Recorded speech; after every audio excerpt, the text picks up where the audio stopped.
ये चार जो हैं चारों इंडिया के हैं।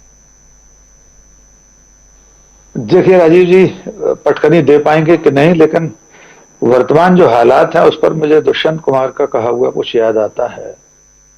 फिर धीरे धीरे यहाँ का मौसम बदलने लगा है। वातावरण सो रहा था, अब आंख मलने लगा है। पिछले सफर की न पूछो, टूटा हुआ एक रथ है जो रुक गया था कहीं पर, फिर साथ चलने लगा है। ये घोषणा हो चुकी है, मेला लगेगा यहाँ पर। हर आदमी घर पहुंचकर कपड़े बदलने लगा है। तो इस वक्त जो माहौल बदल रहा है राजीव जी, वातावरण बदल रहा है, उसकी पंचाप सुनाई दे रही है, नरेंद्र मोदी को भी सुनाई दे रही हो।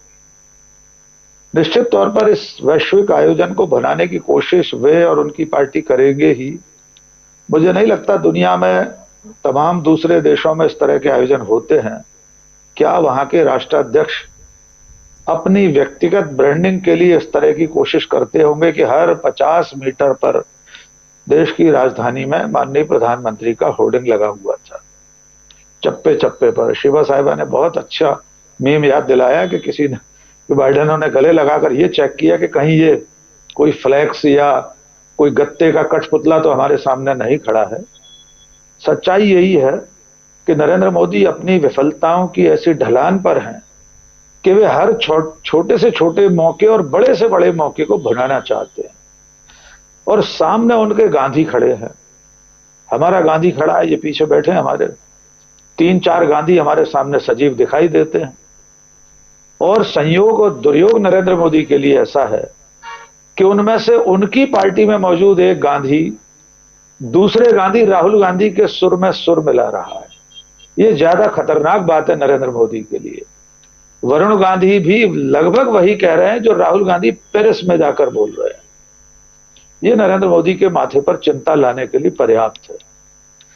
आज जिससे आपने बात शुरू की थी, राजघाट पर दुनिया के तमाम सारे राष्ट्राध्यक्षों के साथ प्रधानमंत्री को जाना पड़ा। मैं हर अवसर पर उनकी उस असीम वेदना को समझना चाहता हूं, उसकी कल्पना करना मात्र चाहता हूं कि यहां पर उनके गॉड से बैठा है और उन्हें दुनिया के इतने सारे महादेशों के प्रधानमंत्रियों और राष्ट्रपतियों के साथ राजघाट पर जाना पड़ता है। 2 अक्टूबर और 30 जनवरी को 90 डिग्री के कोण पर झुककर हमारे बापू को प्रणाम करना पड़ता है। मैं उस पीड़ा को समझना चाहता हूं। ये अखंड पाखंड कोई व्यक्ति कैसे कर लेता है कि जिसका पूरा विचार परिवार, जिसका पूरा विचारधारा का समूह 2 अक्टूबर और 30 जनवरी को गोडसे को ट्रेंड कराता है, और उस व्यक्ति को, उस विचारधारा के सिरमौर को जाकर गांधी की समाधि को प्रणाम करना पड़े। जापान जाए तो हिरोशिमा में गांधी की प्रतिमा का अनावरण करना पड़े। अमेरिका जाए तो बापू कहीं खड़ा मिल जाए उन्हें चौराहे पर लाठी टेके हुए। ये अपार पीड़ा शायद इस पूरे विश्व में नरेंद्र मोदी से ज्यादा और कोई सहन नहीं कर रहा होगा। मुझे सचमुच उनको उनको लेकर दुख होता है। लेकिन यही हमारे गांधी की विजय है, और यही गांधी का रास्ता राहुल गांधी लेकर चल रहे हैं। जिस गृह युद्ध की आशंका उनकी पार्टी का सांसद वरुण गांधी उकेर रहा है, जिस गृह युद्ध की आशंका शीबा साहिबा और हम सब लोग लगातार देख रहे हैं, वो गृह युद्ध दुनिया को दिखाई दे रहा है आता हुआ धीरे धीरे कदमों से। और नरेंद्र मोदी और उनकी विचारधारा का अखंड पाखंड ये है कि वे तीन तीन दिन के इस G20 या G21 सम्मेलन में विश्व बंधुत्व की बात करते हैं। मैं तो हाथ जोड़कर डीवी लाइव के जरिए उन तक ये मैसेज देना चाहता हूं कि जब आप विश्व बंधुत्व से फारिग हो जाएं, जब आपको थोड़ी मोहलत मिल जाए, तो भारत में भाईचारे की चिंता कर लेना। दुनिया तो अपने रास्ते पर चलती रहेगी। हमारे देश में बंधुत्व कितने खतरे में है और किनके कारण खतरे में है, जिनकी आपने सिलसिलेवार हरकतें गिनाई। शमशान कब्रिस्तान की बात, कपड़ों के आधार पर पहचानने की बात, संविधान की शपथ लेकर गोली मारो जैसे नारे लगाने वालों की बात। जब इस सम्मेलन की हरारत से नरेंद्र मोदी और सरकार फारिग हो जाए, जब ये बुखार उतर जाए, तब वे नूह की चिंता कर लें, मणिपुर की चिंता कर लें, वे देश में बेरोजगारी की चिंता कर लें, बदहाली की चिंता कर लें, इतना पर्याप्त होगा। और अंतिम बात यह है कि अगर हम ऐसे शासकीय आयोजनों से विश्वगुरु बनने हैं, तो हम तो 1983 में विश्वगुरु बन चुके राजीव जी। इससे कहीं कहीं कहीं अधिक संख्या में राष्ट्राध्यक्ष उस वक्त आए थे। और कौन कौन लोग थे? फिदेल कास्त्रो, यासिर अराफात जैसे लोग। और तत्कालीन प्रधानमंत्री के साथ अगर निजी रिश्तों की बात सत्ता में बैठे लोग करते हैं तो उसके अनेक किस्से प्रामाणिक संस्मरण लोगों के सामने रखे हुए हैं। तो इस तरह विश्वगुरु नहीं बनना है। हम विश्वगुरु हैं, भुखमरी के इंडेक्स में 107 नंबर पे हैं, अभिव्यक्ति की आजादी में 162वें नंबर पर हैं। जब इनमें धीरे धीरे पायदान पर हम सुधार लाएंगे तब हम विश्वगुरु कहलाएंगे। लेकिन 2014 तक ऐसे प्रपंच, ऐसे आडंबर हम सब देखने के लिए तैयार रहें। अंतिम बात राजीव जी, एन चुनाव से पहले, लोकसभा चुनाव से पहले जनवरी फरवरी में क्वाड के सम्मेलन की भी, क्वाड की मीटिंग की भी कोई तस्दीक नरेंद्र मोदी ने करा ली है। तो एक तमाशा और अभी भिन्न क्यों दिखाई देती है? देखिए राजीव जी, पहली बात आपने हिमाचल की जो राहुल जी ने कहा, आपको कर्नाटक के चलते चुनाव में राष्ट्रीय अध्यक्ष भारतीय जनता पार्टी जेपी नड्डा का वो बयान याद करना होगा जिसमें उन्होंने कहा था कि अगर बीजेपी की सरकार नहीं बनी तो आप माननीय मोदी जी की कृपा से वंचित हो जाएंगे। यानी एक पूरे के पूरे राज्य को सिर्फ इसलिए प्रधानमंत्री की कृपा से वंचित कर दिया जाएगा क्योंकि उसकी पार्टी की वहां सरकार नहीं बनेगी। ये हमारे संघीय ढांचे को तहस नहस करना चाहते हैं। देश का फेडरल स्ट्रक्चर इसीलिए संविधान निर्माताओं ने ऐसा बनाया था कि केंद्र में बैठा हुआ कोई व्यक्ति या कोई दल इतना निरंकुश न हो जाए कि वो दलगत आधार पर ऐसा भेदभाव करे कि राज्यों को छोटी छोटी चीजों के लिए तरसाने लगे। हम हिमाचल में देख ही रहे हैं, इससे पहले कर्नाटक में भी देख चुके राजीव जी। अभी कुछ महीने पहले कांग्रेस की सरकार बनने के बाद चावल की आपूर्ति को लेकर केंद्र ने जो व्यवहार किया। अब आते हैं मध्य प्रदेश के चुनाव पर। मध्य प्रदेश में सरकार किस तरह बनी सबको मालूम है। भारतीय जनता पार्टी को 2018 में जनता ने खारिज कर दिया था, लेकिन दल बदल के बाद, ज्योतिरादित्य सिंधिया के दल बदल के बाद सरकार बनी। अब चुनाव के एन मौके पर जिस राज्य में बीजेपी की 20 साल सरकार रही है, कुछ महीने छोड़कर 15 महीने कमलनाथ के छोड़ गए, बाकी शिवराज खुद ज्यादातर समय मुख्यमंत्री रहे हैं, कुछ महीने उमा भारती और कुछ महीने बाबूलाल गौर के हटा दीजिए। तब उन्हें एन चुनाव के मौके पर इस तरह रेवड़ियां बांटनी पड़ रही हैं, तो आप समझ सकते हैं कि पार्टी की संभावनाएं लगातार धूमिल हो रही हैं।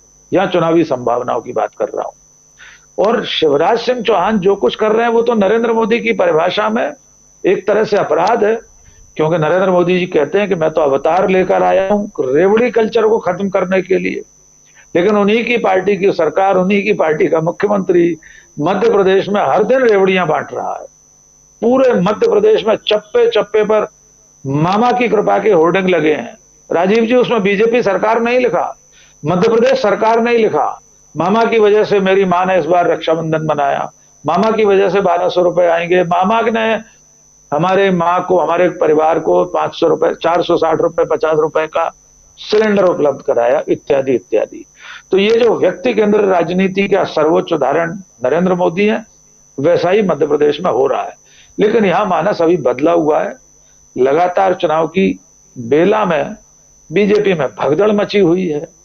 एक बड़ी खबर डीवी लाइव के जरिए लोगों को कल सुबह मालूम होगी, उसका संकेत मैं दिए देता हूं कि संघ में भी बगावत हो गई है। ऐसी स्थितियों में मध्य प्रदेश में चुनाव जीतने के लिए बीजेपी किसी भी सीमा तक जा सकती है। अपने आजमाए हुए औजारों पर हिंदू मुसलमान, नफरत की राजनीति, वो सब कर सकती है। और मैं वापस लौटता हूं, आपने राष्ट्रवाद की बात कही थी, आपने शायद बुशरा जी से कहा था। तो राष्ट्रवाद के बारे में कहा जाता है कि राष्ट्रवाद मक्कारों की अंतिम शरण स्थली होता है। तो मुझे लगता है ये अपनी अंतिम शरण स्थली की ओर अग्रसर है। अंतिम बात, हेडलाइन मैनेजमेंट की, नरेटिव की बात बुशरा जी ने भी कही थी, आपने भी कहा। मैं उसका एक उदाहरण देता हूं। जिस दिन ये G20 समारोह होना था राजीव जी, देश के सबसे बड़े अखबार, मैं तो नाम लेकर बात करूंगा, दैनिक भास्कर में पहले पेज पर बैनर खबर छपी 8 कॉलम में। और जानते हैं उसमें क्या दावा किया गया? राजीव जी, दैनिक भास्कर की हेडलाइन ये कह रही थी कि देश में पहली बार इतना बड़ा सम्मेलन हो रहा है, 20 देशों के राष्ट्राध्यक्ष आ रहे हैं।